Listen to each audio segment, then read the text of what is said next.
तेरी वफा, एक तुम ही हो जो मुझसे न होते खफा। प्रभु क्यों ना करूं साथ तेरे वफा, साथ तेरे वफा, साथ तेरे वफा।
आप सभी का इस सत्र में बहुत बहुत स्वागत है, हार्दिक अभिनंदन है, अभिवादन है।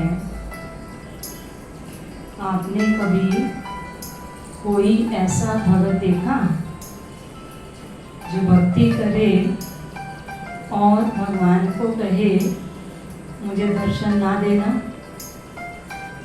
देखा कभी आपने ऐसा भगत? वो भगत आपके सामने बैठी है। बचपन में जब भक्ति करती थी तो भगवान के दर्शन से बहुत डर लगता था। उसका कारण क्या था? एक बार किसी ने कहा कि भगवान की जब भक्ति करते हैं तो भगवान दर्शन देते हैं, और भगवान किसी भी रूप में दर्शन दे सकते हैं। किसी भी रूप में मीन्स बहुत सुंदर सजे हुए रूप में भी, और बहुत भयानक डरावने रूप में भी। और कहा अगर भगवान के उस डरावने भयानक रूप को देखकर डर गए तो भगवान श्राप दे देता है। तो जब भी भक्ति करती थी भगवान से ये मांगती थी कि हे भगवान दर्शन नहीं देना। एक बार की बात है, रानीबाग में कृष्णा मंदिर है, वहीं जाया करते थे बचपन से अपने लौकिक पिताजी के साथ।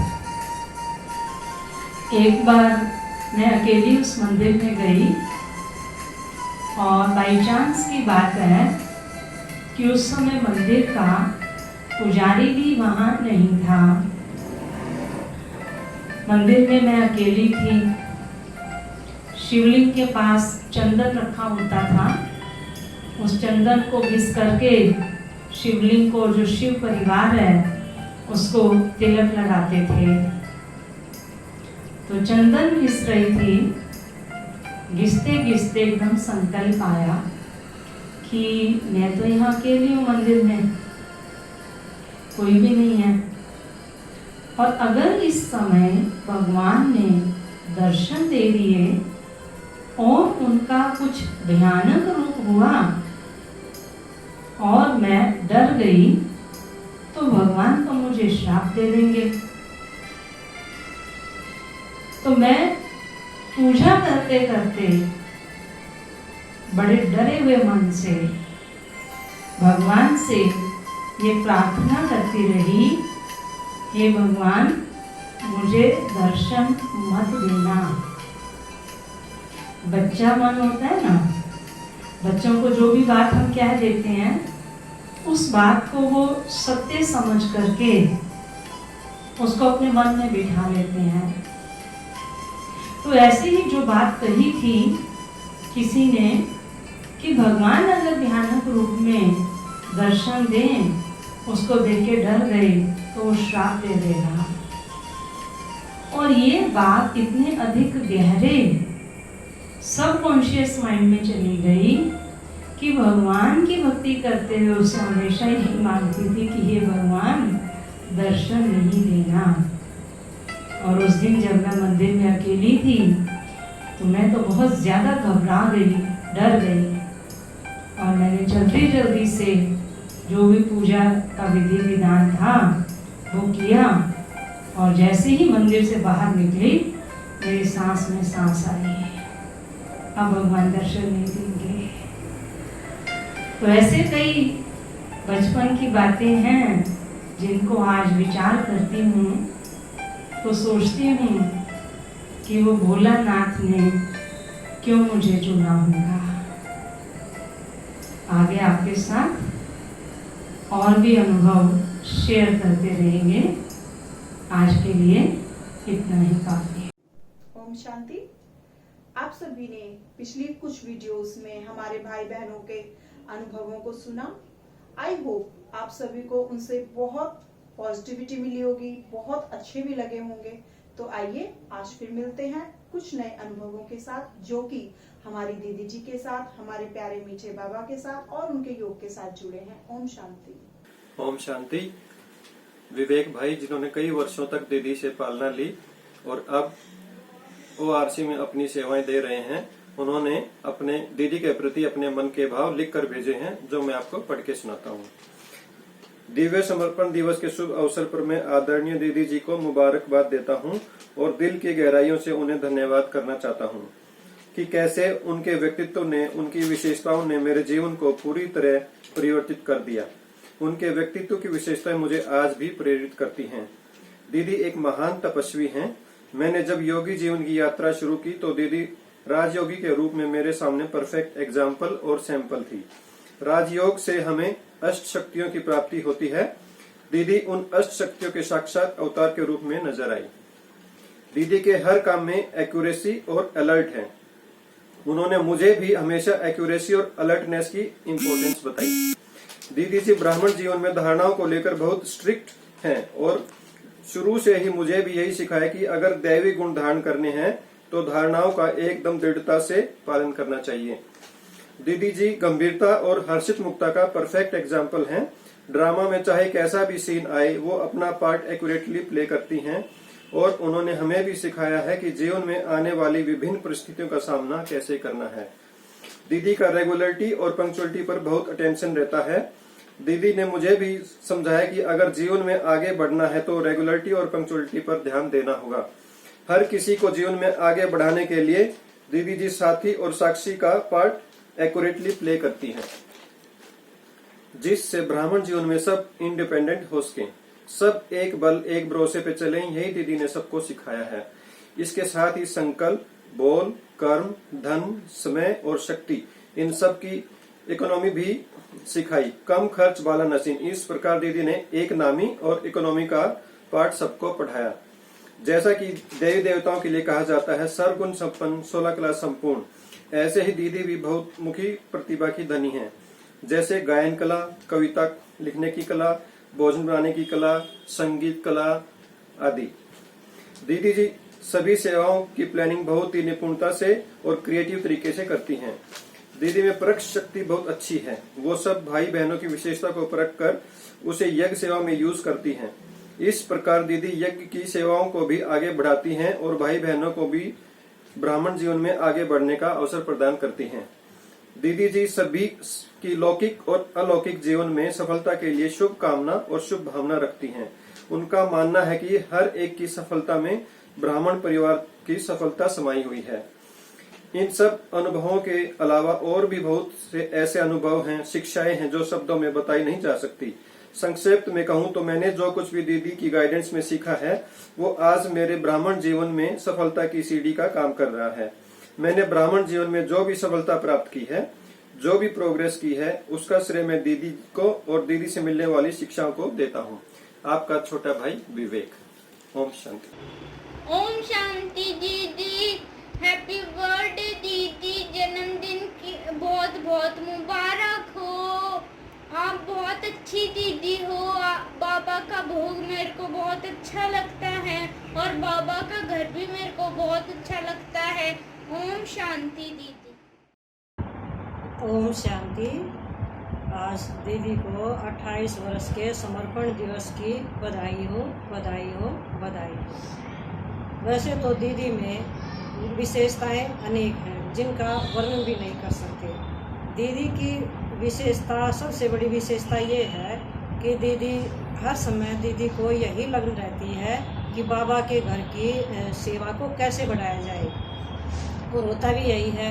दीदी के परिश्रम और शुभ संकल्पों से सेवा बढ़ती ही जा रही है और दीदी ने हमें लव और लॉ का बैलेंस सिखाया है।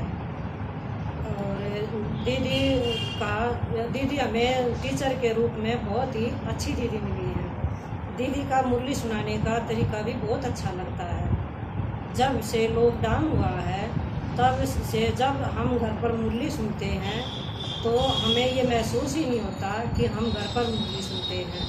हमें ये लगता है कि जैसे हम सेंटर पर दीदी के सामने बैठकर मुरली सुन रहे हैं। और दीदी प्यार की तो मूर्त है ही। और एक बार फिर से दीदी को समर्पण दिवस की बधाई हो, बधाई हो, बधाई हो।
आज मैं आप सभी को बताना चाहूंगी कि हमारी आदरणीय रजनी दीदी जी को सेवा केंद्र चलाते हुए पूरा 28 वर्ष का समय हो गया है। यह समय बहुत बड़ा होता है जो दीदी जी ने बाबा की सेवा में दिया है और हम सब भाई बहनों की सेवा में दिया है।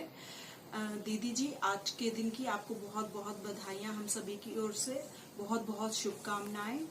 मुझे सेंटर पर आते हुए 5 वर्ष से भी अधिक समय हो गया है और दीदी जी से मैंने इन 5 वर्षों में बहुत कुछ सीखा है। दीदी जी का बहुत बहुत प्यार मिला है मुझे। मैं आज दीदी जी के बारे में अपने कुछ अनुभव शेयर करना चाहूँगी। वैसे तो दीदी के बारे में अगर बताने लग गए तो समय की बहुत कमी हो जाएगी, लेकिन उनके बारे में कुछ खास बातें मैं आप सभी को बताना चाहूँगी। मुझे दीदी के बारे में एक विशेषता बहुत खास लगती है, बहुत अच्छी लगती है कि दीदी हम सभी भाई बहनों के साथ बहुत ओपन है, बहुत पर्सनल हैं। इतना बड़ा सेंटर चलाने के बावजूद वो अपने सभी भाई बहनों को इंडिविजुअली समय देती हैं, उनकी सारी दुख समस्याएं प्रॉब्लम सब कुछ सुनती हैं। दीदी जी के साथ समय बिताना इतना सुखद महसूस होता है कि उसके बारे में मैं आप सभी को बता ही नहीं सकती। इतना बड़ा सेंटर चलाने के बावजूद वो हम सभी भाई बहनों को समय देती हैं। उनके पास अपना कोई समय नहीं है, बस उनका सारा समय हम सभी भाई बहनों के लिए ही है, बाबा की सेवा के लिए ही है। मैं अपना खास अनुभव आप सभी को बताना चाहूँगी कि जब कभी मुझे परेशानी, दुख, तकलीफ या घर से या बाहर से कहीं से भी महसूस हुई तो मैं दीदी जी के पास जाती हूँ और बेझिझक होकर अपनी सारी समस्याएं उन्हें बताती हूँ और वो मुझे इस तरीके से सपोर्ट करते हैं। ऐसा लगता है जैसे इतने बड़े सेंटर की दीदी नहीं है बल्कि मेरी बड़ी बहन ही है जो मुझे ऐसे संभाल रहे हैं और मेरी सारी समस्याएं, सारी परेशानियां चुटकियों में दूर हो जाती हैं। थैंक यू दीदी जी, अपना कीमती समय मुझे देने के लिए, हम सभी भाई बहनों के देने के लिए। मैं दोबारा से आपको आज के दिन की बहुत बहुत शुभकामनाएं देती हूँ। धन्यवाद दीदी, थैंक यू दीदी। ओम शांति। My name is Pramanshi Mittal. I read in class 4।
ओम शांति। सबसे पहले दीदी को समर्पण दिवस की कॉन्ग्रेचुलेसन। दीदी में गुण और विशेषताएं तो बहुत हैं। अगर सारी गुण और विशेषताएं हम सुनाने लग जाएंगे तो पूरा ग्रंथ ही बन जाएगा। मैं 2-4 दीदी की विशेषताएं मेन बताती हूँ। दीदी में सेवा भाव का सबसे बड़ा गुण है। दीदी हमेशा सेवा के लिए तत्पर रहती है। यहाँ तक कि मधुबन से कॉल आ जाए तो दीदी का बैगेज हमेशा एवर रेडी रहता है। दीदी जाने के लिए तैयार रहती है। सेवा का मौका दीदी कहीं भी नहीं चूकती और दीदी में दृढ़ता है। स्नेहमयी है दीदी, त्याग और तपस्या की मूर्त है और दीदी ने बहुत प्यार दिया हम बच्चों को। सबसे बड़ा तो हमें बाबा से मिलवाया। थैंक्स दीदी का। हमें ज्ञान मार्ग पर चलना सिखाया, जीवन जीने की कला सिखाई। और दीदी में गुण विशेषताएं बहुत हैं। दीदी हमारी जैसे सतगुरु, सबसे बड़ा गुरु है शिव परम पिता परमात्मा, तो हमारी दीदी भी गुरु के समान है। दीदी ने भी ज्ञान का रास्ता दिखाया, इतनी समझानी सिखाई कि कैसे बाबा की याद में रहना है, कैसे मेडिटेशन करना है। दीदी के बारे में मैं 2 लाइन दोहे के रूप में सुनाना चाहूंगी। सब धरती कागज करूं, लेखनी सबे बनराज, सात समुद्र की मासी करूं, गुरु गुण लिखा न जाए कबीरा, गुरु गुण लिखा न जाए। और रही दीदी से प्राप्तियों की बात, तो प्राप्ति तो हमें बहुत हुई है, वो भी 2-4 लाइनों में गा के सुनाती हूँ। ज्ञान गुण और शक्तियों का मिला खजाना दीदी से, आत्म ज्ञान और सृष्टि की नॉलेज मिली है हमको दीदी से। परिवार में प्यार से रहना सीखा हमने दीदी से, संगम युग के सारे हीरे मिल गए हमको दीदी से। संगम युग पे ज्ञान रतन के मोती मिल गए दीदी से। दिव्य गुणों का ये श्रृंगार मिला है हमको दीदी से। मेरा बाबा मीठा बाबा चाबी मिली है दीदी से। पाना था जो पा ही लिया है संगम युग पे दीदी से, और नहीं कुछ इच्छा बाकी, घर जाना अब जल्दी से, घर जाना अब जल्दी से, घर जाना अब जल्दी से। ओम शांति शांति शांति। ओम शांति, ओम शांति, ओम शांति। सबसे पहले तो मैं दीदी को बहुत बहुत मुबारक देती हूँ कि दीदी को 28 साल हो गए इस योग में। और दीदी की विशेषता है कि दीदी मधुबन के जो नियम हैं उनके हिसाब से दीदी पूरा फॉलो करते हैं, इसलिए दीदी में काफ़ी विशेषता है और बहुत बड़ी बात है ये, जो मधुबन के नियमों के अनुसार चलते हैं और दीदी पूरा श्रीमत पे चलते हैं। और दीदी से की विशेषता है कि दीदी सबको एक दृष्टि से देखते हैं। दीदी के सामने सब एक समान हैं और ना कोई गरीब है ना कोई अमीर है, सबको समदृष्टि से देखते हैं। तो ये दीदी की बहुत बड़ी बात है। और दीदी से हमें दीदी से 24 साल हो गए दीदी के साथ हमें जुड़े हुए इस यज्ञ में। और दीदी से इतना प्यार मिला है हमें कि हम बोल नहीं सकते। और दीदी से बहुत कुछ सीखने को मिला है हमें। और दूसरी बात, दीदी जब क्लास कराते हैं तो मुरली एकदम क्लियर करके समझाते हैं। जो चीज़ हमें समझ में नहीं आती वो दीदी हमें एकदम क्लियर करके समझाते हैं। तो बहुत प्यार मिलता है दीदी से।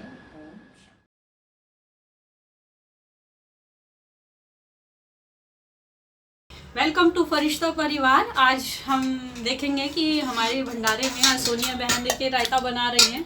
देखिए स्पेशल। ओम शांति, ओम शांति। कैसा लग रहा है बाबा का भोग बना के? बहुत अच्छा फील हो रहा है।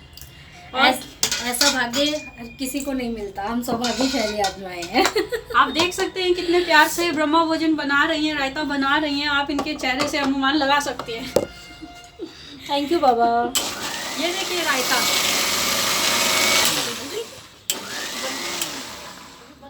अभी बन रहा है, अभी बन रहा है। ये देखिए कमला बहन, हाय करो। हाय। कैसा लग रहा है आपको ब्रह्मा भोजन बना के बाबा की किचन? बहुत अच्छा दीदी, बहुत अच्छा। आपका क्या विचार है कि बाबा का भंडारा कितना बड़ा होना चाहिए? बहुत बड़ा, जितना हमारे ऊपर क्लास उतना। ये चलते हैं सुमित्रा बहन के पास, वो जो कि चावल बना रही हैं। सुमित्रा बहन, आपको चावल बनाते समय कैसा महसूस हो रहा है? मुझे ऐसा लग रहा है कि जैसे एक एक कण में एक एक आत्मा बसी हुई है और एक एक चावल का दाना बाबा की एकदम दृष्टि पड़ के बनी हुई है, और जो भी खाएगा तृप्त हो जाएगा। बाबा अच्छा। तो तृप्त होंगे, लेकिन ना सारे बच्चे भी तृप्त हो जाएंगे बाबा के। और बाबा को कितना याद कर रहे हैं आप इस समय? बाबा को तो याद करके एक एक दाने में बाबा की दृष्टि है। मैं बोल रही अभी सुने आप सभी ने ये अनुभव, आपको कैसे लगे ये आप कमेंट करके बता सकते हैं। आज के लिए इतना ही, कल फिर मिलते हैं कुछ और नए अनुभवों के साथ। ओम शांति। Happy birthday